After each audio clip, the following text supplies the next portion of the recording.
They give you these. These suck. Before you even start this process, go ahead and pick you up 10 to 12 of these hose clamps.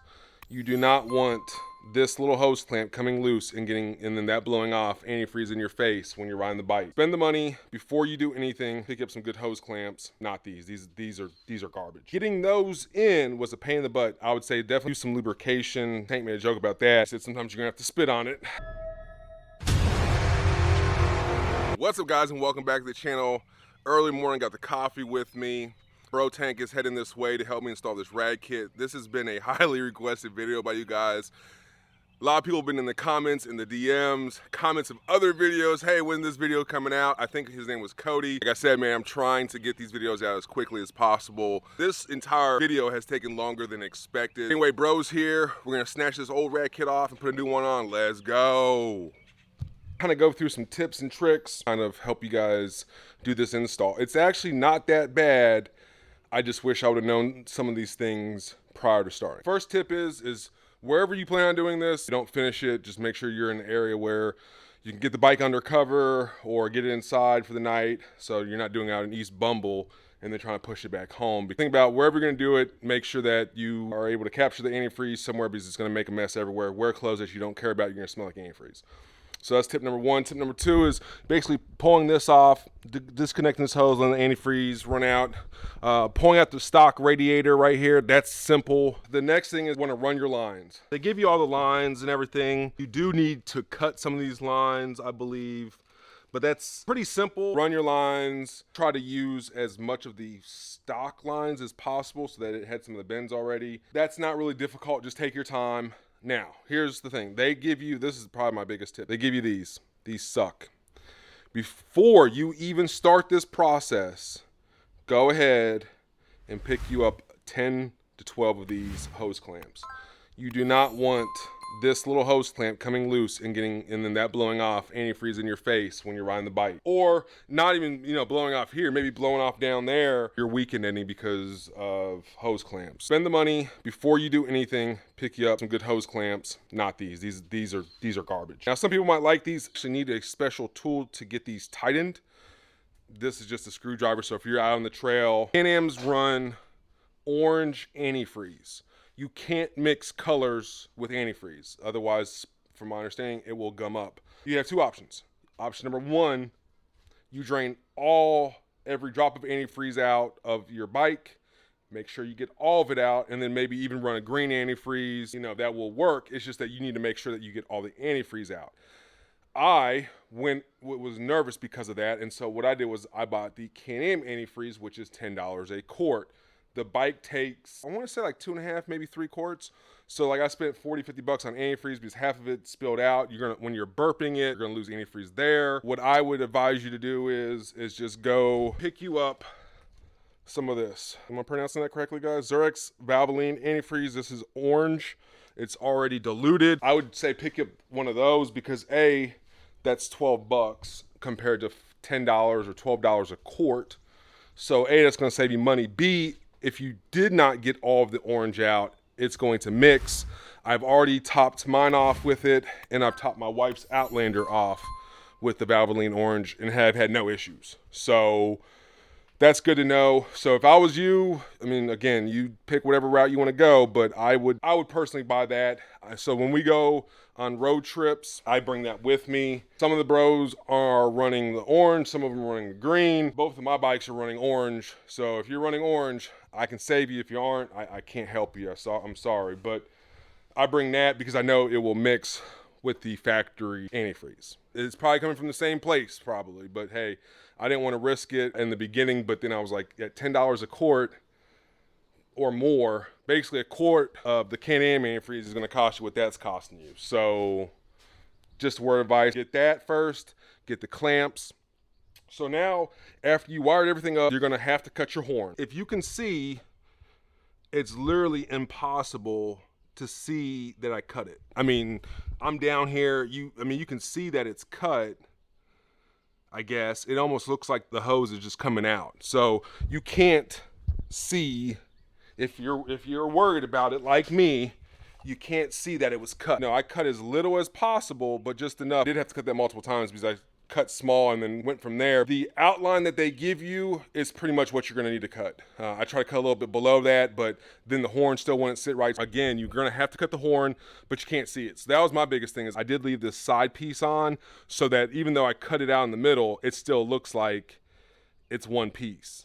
It looks like this is just coming out. So I did leave this here cut as little as possible, but you can't see that the horn's cut. I mean, being honest, like if you're staying here like this, or even like this, you can't tell that it's cut.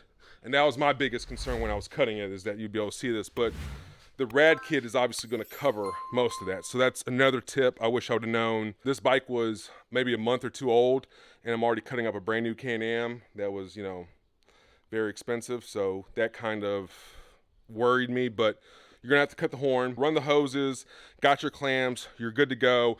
Most of this, wiring all this, they leave these little holes for you guys to run your stuff through. They also give you some cheap little hose clamps here.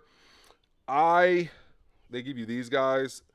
Those aren't bad. I end up zip tying 2 of them on here on this side because I didn't want this to blow off. And I've been beating on it since day one and no issues. So that's good. This one's fine because this is just like your reserve tank. But I didn't want this one coming off right here. So I put 2 zip ties on that. You might want to get some smaller hose clamps for these, but I was able to just use zip ties and was good to go. But basically, run your wires through. This sits, this piece, this is a plastic piece with your new fill. Plastic goes in here, put a hose clamp here, come here, and then you have a small little piece right here. And then I did use these other clips. Those are a lot better here to hold that in. So that was fine. Run the hoses is not difficult, guys. It's pretty straightforward. I did it. If I can do it, you can do it. This was the hardest piece right here because it was such a short piece with that bend. They give you that piece. It's really not a big deal. And then they give you little plastic connectors that go in between the hose, one piece and another. So you put that in there, put these clamps on there, and then you're good to go. Have had no issues. It's secured. The next hardest thing to do, which I don't believe I captured, is you want to first put the rubber garments in, and then these spacers sit in between the radiator and the radiator relocation kit bracket. So getting those in was a pain in the butt. I would say definitely use some lubrication. Tank made a joke about that. He said sometimes you're gonna have to spit on it. So use some lubrication, push those through. What I would do is you might need 2 people to do this. It definitely made it easier. Since I've already had this installed, we just pulled the radiator up. We just end up doing the bottom first. So basically making sure that the radiator split in, do the 2 bottom ones first, and then come up here and kind of manhandle these last 2. Usually it's always going to come down to one being a headache. And so it was this side, we pulled this away and basically pulled on this and pushed on that. We're able to get those spacers in. That's pretty much other most frustrating part for me when I was trying to do it by myself, is the instructions tell you to go ahead and put the radiator on all of this out off the bike. So you basically slide your radiator in through here, and then you put your spacers on at the same time. But the problem is when you're putting your spacers on, they'll get stuck here and turned up. So then you have to start all over again. So it's just like a constant putting them in, up. Word of advice, if I was going to do this again, get the bracket on, just do the lower pieces down here. Just do these lower 2 bolts down here. Put your bracket on, get all your hoses ran, connect it to your radiator. This will flip forward a little bit. And so you'll have enough room to connect your radiator. Take your radiator like how we did, and then slide it down through here with it mounted to the bike. Because otherwise, trying to get those little spacers in, man, I think I spent hours on that.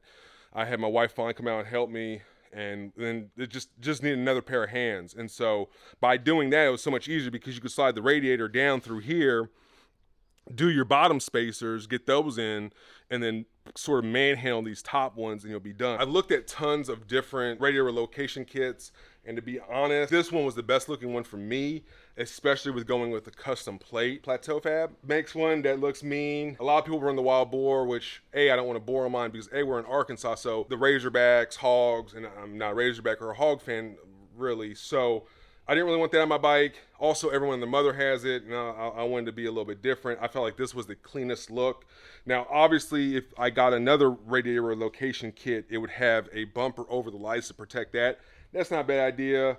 I did see a radiator relocation kit where they had basically a light built into the top, which I thought was cool. You could put like a 12-inch double row light in there, which gave it a nice clean look.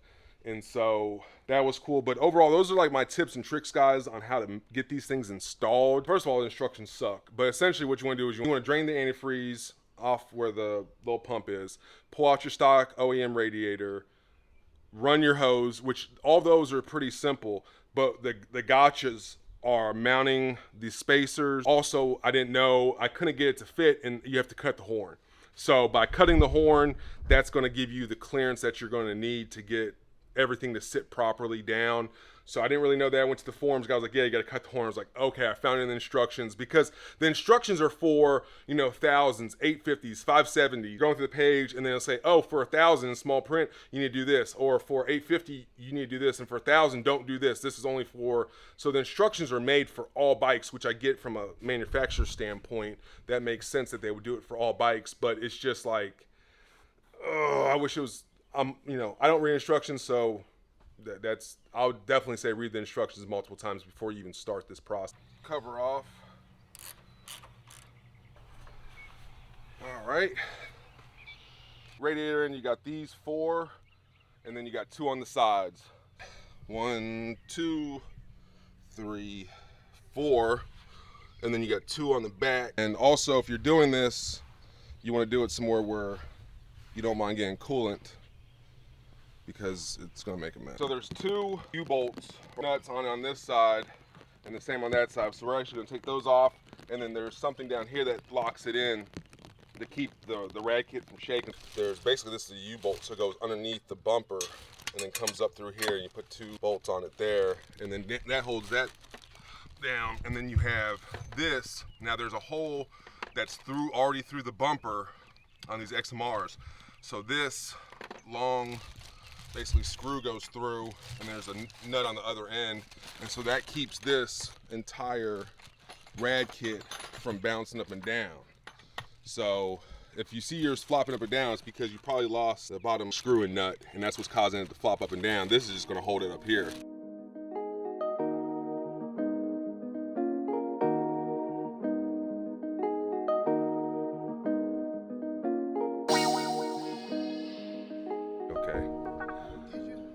It said, do you want to recover it? I was like, yeah, why would I not want to? We'll see. Anyway, guys, so we got this all off. I'm gonna have to pull this back for a second. But essentially, what the instructions don't tell you, and they do in some degree, is they give you a little template. And so when you put the horn back on and you don't cut the horn, there's no way of getting your hoses through. And so I fought that for hours, and until I realized, I made a post, you have to cut it. That allows you to run all your lines through with ease. Of course, one thing I would advise you to do is start small and then enlarge from there. But the thing is though, I could have even gone bigger, because the rad cover is going to cover all this, and it sits back, so you really can't even see this.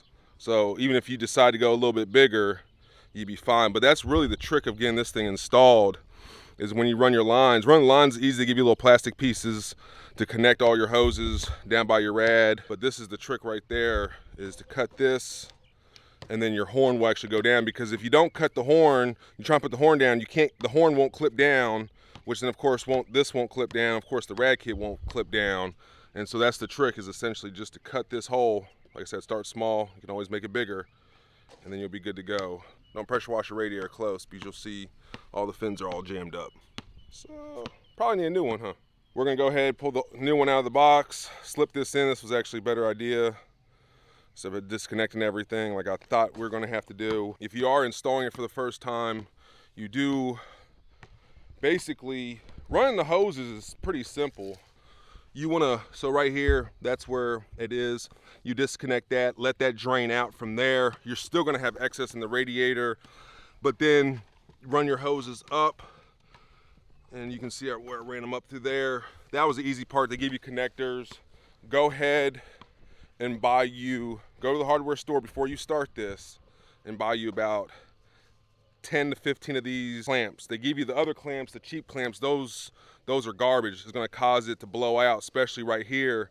And when you're riding, you definitely don't want this blowing out right in your face when it's hot.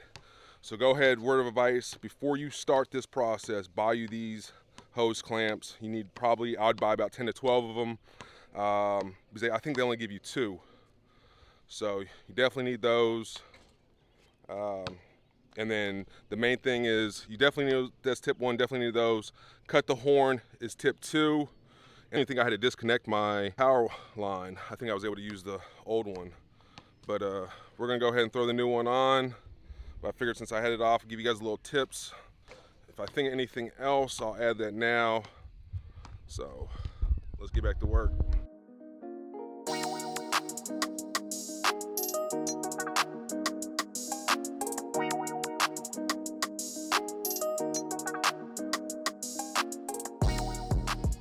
Spacer sits in between the radiator and the cover, essentially, or the bracket, mounting bracket.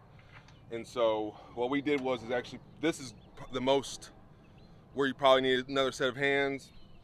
And we put ours in at the bottom, put the spacers in the bottom first, and then pulled this over, and then slid the ones in the top in.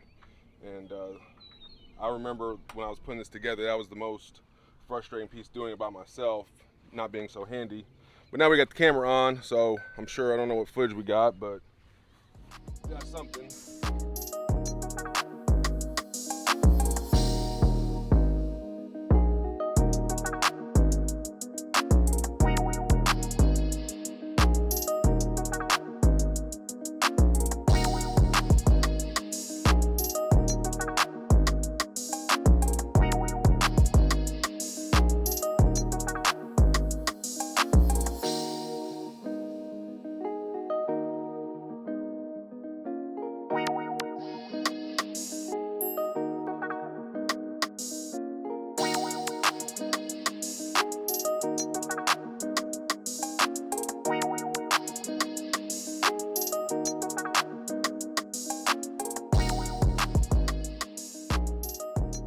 And that's just another day hanging out with your boy PA. I'm gonna catch you on the next one.